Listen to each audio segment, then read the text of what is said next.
BBL kasi at first place, hindi masyado clear sa mga local government, especially sa Mindanao. Kung ano talaga yung...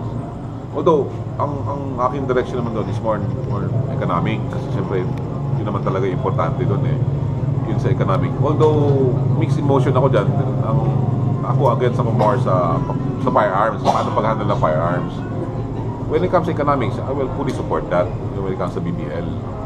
Kailan di pa clear sa akin dahil wala mang consultation na ginawa sa mga local government. Siguro sa mga affected areas. So armed members na mga LGUs. But sa amin kasi wala talagang consultation na nangyari with the local chief executive or sa mga pang-consultation. But they're saying na enough yung kanilang pag-connect with local government officials and local government units. You're saying nobody ever talked to you, not even from... Wala nakipag-usap sa amin about that So, hindi ka clear sa amin kung ano talagang... Although we've read yung makapal nilang proposal last time, pero hindi clear. May mga questions na hindi pa nasagot din. Like example yung sa economics. Doon ako more interested paano gagawin para sa transformation ng ARM region. Anong direction, anong projection in short, mid-term and long-term projection nila, di ba? Paano tutulungan? Kasi yun naman ang direction ng BBL no? Para tulungan na iahon yung constituents natin na involved. Especially siguro doon sa definition ng waters, di ba? Yes. Kaya yun, isa rin yun. May barangay, may area ba kayo na masasali doon?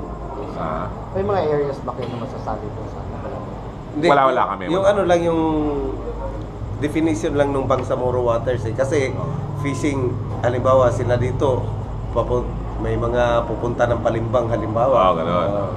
So isa sa mga ano... Although sa amin walang area kami physically or geographically. Parang nararattle dun pa po yata yung mga LGUs because of dun sa parang content na nasa ng BBL na lahat ng properties na nasa ilalim ng SPDA magiging under siya ng Bangsamoro, the territory. So if ever, halimbawa ang Jansan, merong nasa loob ng city na property ng SPDA, immediately kahit hindi siya doon kasali sa territory, masasama siya. Pag-aari na yun ng ano. So yun yung isa mga contention. Although para sa akin naman, complementary naman talaga yung BBL for the city like us, bilang isang highly urbanized city. Once talagang gaganda yung lugar doon, syempre, wala rin ano yun sa amin. Talagang gaganda rin yung lugar namin. Basically, kami rin magbe-benefit nun. Whatever na development sa ARM areas. Yun yung isang tinitingnan ko na magandang impact on that. Of course, syempre, like ito nangyari ngayon, one incident lang and then lahat na-hamper, lahat na direction ng BBL. So, doon kami natatakot, di ba? Kasi syempre, as local government dito, we want talaga na tuloy-tuloy sana yung direction ng BBL. Pero sa ngayon nangyari, medyo mixed emotion yung tao So, iba na dating sumuporta, ayaw na ngayon. So, you can see that sa mga social network na yun. You can read that na comments ng mga tao. You mentioned something about mixed emotions ka, particularly doon sa firearms, sa issue ng firearms.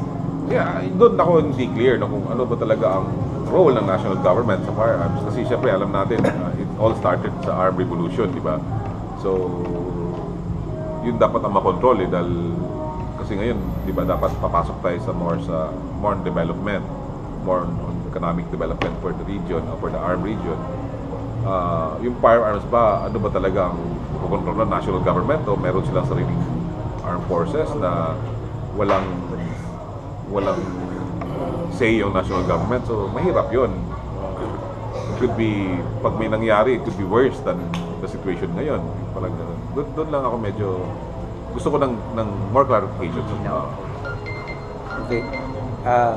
May peace and order pa kayo? No. Gusto ko lang balikan yung sa tuna industry, sir. Kasi it's a reality na yung